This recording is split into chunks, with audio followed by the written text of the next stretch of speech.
Hi, my name's Phil. I like to talk about politics. In this video, I'd like to respond to a comment left on one of my videos, which is not an uncommon theme relating to the EU's general attitude towards Brexit, and in particular, the way that Boris Johnson's team keep, frankly, messing about without ever actually saying what they want or behaving in a way that's likely to get it for them. But first, if you'd like to be notified of daily news and politics, then please subscribe to the channel and click the bell notification icon.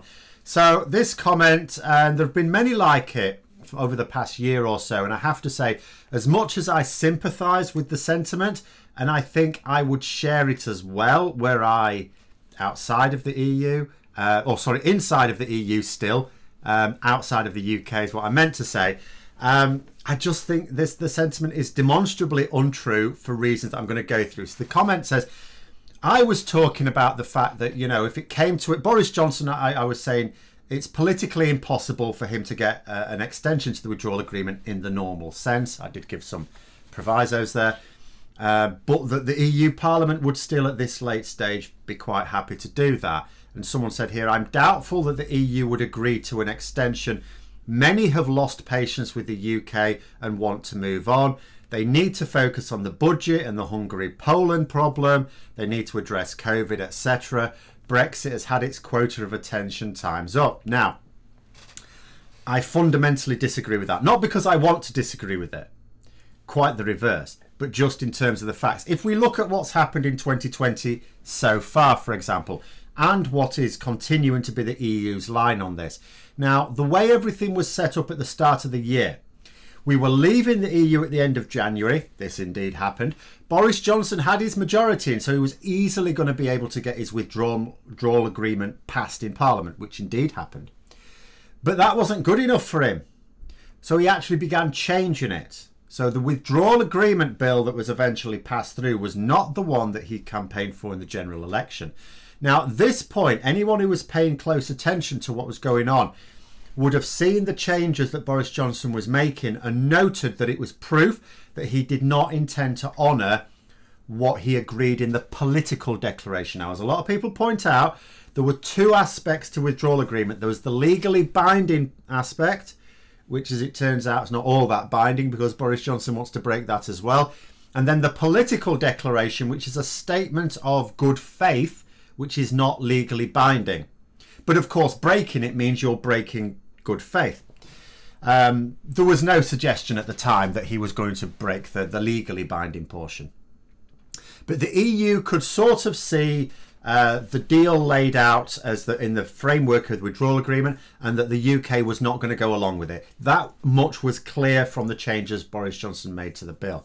So that meant the chances of agreeing a comprehensive deal in a mere few months was no longer realistic because Boris Johnson was already going back on his word. But the EU stuck by the withdrawal agreement for their part and carried on anyway, even though they knew there was going to be trouble ahead. Then the UK started being difficult about implementing the Northern Ireland Protocol. You know, the sort of thing, refusing an office for EU observers in Northern Ireland, for example. Now, the EU presented their proposals for an agreement on everything. The UK refused to do the same. Now, I've said it before and I'll say it again. The way these sides work is that each side presents their proposals. You cross off the areas of common agreement and you go, oh, we both agree on that. That's fine. Done. And then you work on the differing positions to try and find a mutually agreeable position between them. And remember, when this normally happens, it still takes years. We never presented our proposals in full at any point. We still haven't now, really. So all we were doing is the EU put forward their proposals. We said, well, we don't like that. And the EU said, well, what don't you like about it? Can you show us what you want instead? And then we can see. No, we're not going to show you what we want. Right. So, okay. So where was there to move? Nowhere. Complete nonsense. We were supposed to have, and it wasn't supposed to be we negotiate all year and get an agreement right at the end. We were supposed to have agreements on certain things at certain times of the year. For example, fishing, I think, was one of the things that was supposed to be done and dusted by summer.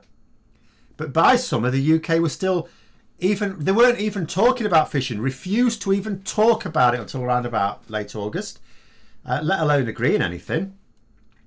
We were also in the middle, which was most unexpected, of a serious pandemic that wasn't going to go away anytime this year. The EU at this point suggested, right, a 2-year extension. Boris Johnson refused so strongly that he made it politically impossible to then agree an extension.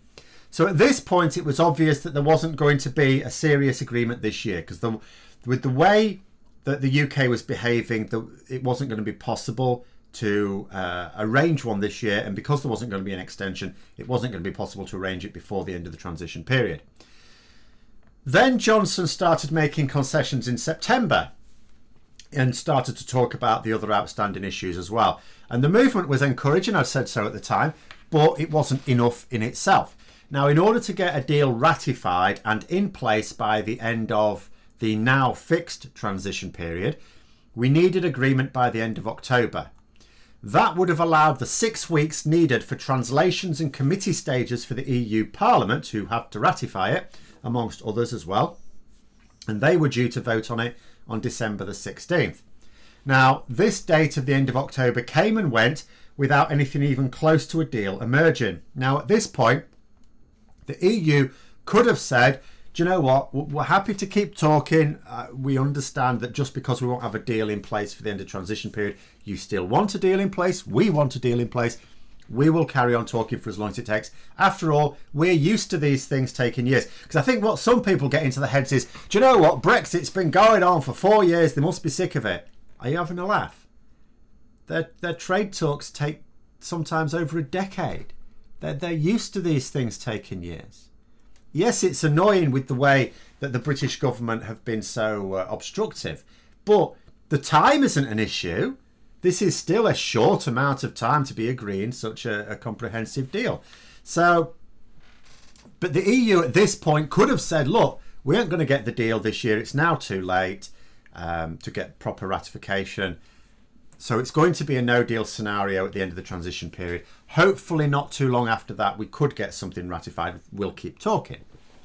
That would have given their own citizens and businesses at least the certainty that it was going to be a no-deal Brexit for some period of time, certainly from January the 1st. Yes, a deal may have been implemented shortly afterwards if the process was accelerated, if we came to agreement, but there wouldn't be anything in place for the start of the year. Now, if the EU, when we say the EU, we mean the leaders of the EU, were really genuinely sick of it all and wanting to move on, that's what they would have done. It's not what they did. Now, I'll be honest, if I were deciding things on their behalf, it's what I would have done. Absolutely. After all, the Brexit supporters are refusing to engage in the talks in anything like a friendly or respectful manner at all. You know, and they also keep saying, well, they don't need a deal anyway. So my response would be, okay, you say you don't need a deal. Fine. All right. We would like a deal, but you don't. We'll call it quits then, shall we? But that wasn't the EU's response. They said, well, I'll tell you what, let's see what we've got for the November summit, which was a few days ago now. They said we can always try and do a vote later in the year. There'll still be time. The EU summit came and went. And it's not just that there isn't a deal yet. There doesn't even seem to be a major breakthrough. There's optimism, which I'll be talking about at some point in the week. I'll see how that progresses. But there isn't anything that says that there will be a deal. So the point we are now, even with the special sitting of the EU Parliament on December the 28th, they're agreeing to sit now. That is a kindness that, frankly, the UK doesn't deserve when you consider that the UK Parliament hasn't cancelled any of its own breaks at any point during our self-inflicted emergencies. But even with that sitting, if Johnson were to agree everything tomorrow, that still doesn't give it the 6 weeks needed for translations and committee stages for the EU to properly ratify it. But the EU Commission are now talking about getting agreement and implementing it without the formal ratification at that point. You know, not ignoring it completely, but ratifying it later on. Again, the EU do not have to do this. In fact, I have to confess to being genuinely amazed that they would even consider it. I know there are voices in the EU who are not necessarily influential voices, but there are voices in the EU that are against this and actually don't think we should be doing this. But that's the position at the moment. I'm honestly amazed that they would even think about it, let alone offer it. So the EU are bending over backwards when politically, just from a purely political point of view, should be slamming the door shut, leaving us to stew in our no Brexit, no deal Brexit dystopia, and then waiting for the knock on the door from a more contrite set of British politicians. The EU shouldn't even be talking, quite frankly. You would think, from a purely hard-nosed political point of view, they should just be calling off the talks at this point, forcing Boris Johnson to actually ask for the talks to be put back on.